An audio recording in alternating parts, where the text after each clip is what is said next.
ada rekan sejawat dari Dr. Sunardi yang dari ID Sukoharjo juga berkomunikasi dengan Komnas HAM, meminta atensi kepada Komnas HAM untuk melakukan monitoring pemantauan terhadap peristiwa ini. Komnas HAM minta klarifikasi Densus 88 soal prosedur penangkapan berujung penembakan Dr. Sunardi.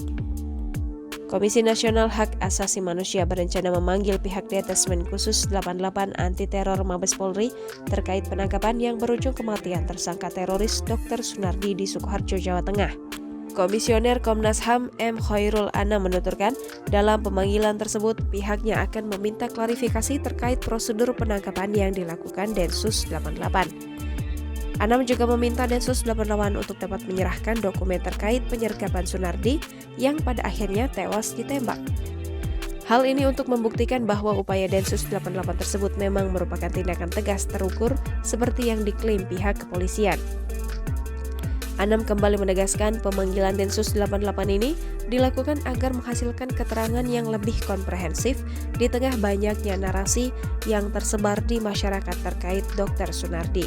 Adapun pemanggilan Densus 88 oleh Komnas HAM ini direncanakan pada pekan depan. Kendati demikian, Anam tak merinci kapan hari pemanggilan tersebut.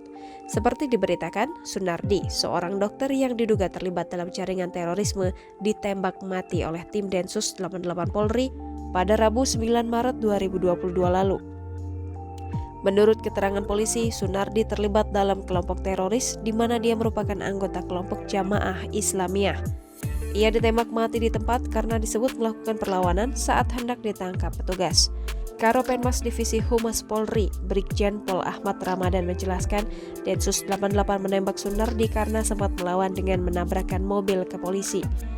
Ramadan juga mengklaim penembakan terhadap Sunardi sudah sesuai dengan aturan atau prosedur. Jangan lupa subscribe, share, komen, dan like ya!